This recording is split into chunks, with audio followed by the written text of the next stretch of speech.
Aduh, lupa udah tanggal berapa ini ya? Belum bayar BPJS. Ih, ngapain Bu bayar BPJS? BPJS sama pelayanan suka dibeda-bedain. Iya Bu, susah dapet kamar rawat inapnya. Ah, tuh gitu.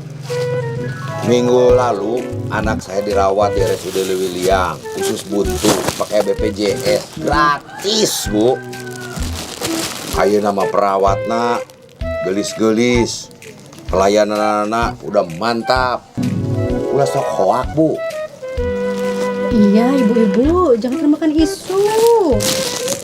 Rumah sakit itu melayani pasien tidak dibeda-bedakan, mau tunai, mau BPJS Bu.